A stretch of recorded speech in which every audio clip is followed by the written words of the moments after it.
और अब खबर बिहार से, जहां गंगा, कोसी समेत अन्य प्रमुख नदियों में इस समय उफान है। इसके कारण कई गांव बाढ़ और कटाव की चपेट में आ गए हैं। नदियों का बढ़ता जलस्तर न सिर्फ खेतों में लगी फसलों को निगल रहा है, बल्कि किनारे बसे कई गांवों की खुशहाली भी छिन रही है। हालांकि सरकार की तरफ से जरूरी इंतजाम किए जा रहे हैं। देखिए रिपोर्ट। बिहार में बाढ़ ने एक बार फिर तबाही मचाना शुरू कर दिया है। प्रदेश से होकर बहने वाली सभी नदियों में उफान आ गया है। नदियों के जलस्तर में लगातार बढ़ोतरी हो रही है। जलस्तर में वृद्धि होने से दर्जनों जिले में गांव का मुख्य रास्ता पूरी तरह से बंद हो गया है। पटना, भोजपुर, भागलपुर सहित कई क्षेत्रों में फसलें बर्बाद हो गई हैं। भागलपुर के सबौर, कहलगांव और पीरपैंती में तेज कटाव हो रहा है, जबकि मुंगेर के बरियारपुर प्रखंड के कई गांवों में बाढ़ का पानी घुस गया है। हालांकि आपदा प्रबंधन विभाग के अनुसार अभी तक किसी भी प्रकार की जनहानि नहीं हुई है। जल संसाधन विभाग के अनुसार जुलाई में गंगा नदी में बीते 15 सालों में इतना पानी कभी नहीं आया। फरक्का बराज के सभी 108 गेट खोल दिए गए हैं। गंगा के कारण 9 जिलों में बाढ़ का खतरा मंडरा रहा है।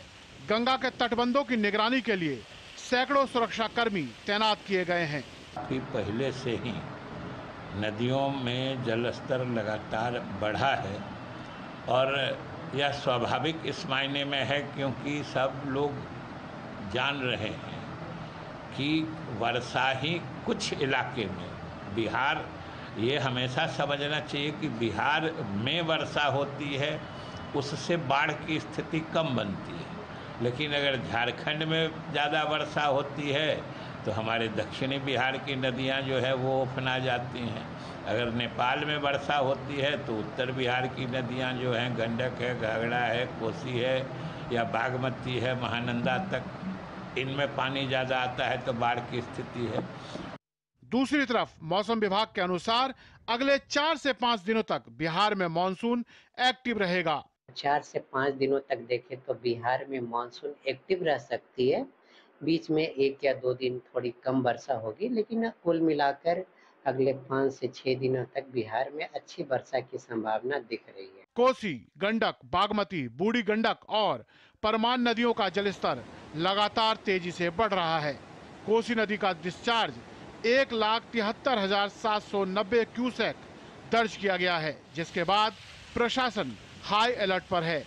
बिहार सरकार बाढ़ को लेकर पहले से अलर्ट मोड पर है। एक सेंट्रल नियंत्रण कक्ष की भी स्थापना की गई है। ये नियंत्रण कक्ष तटबंधों के सुरक्षा की निगरानी करते हैं।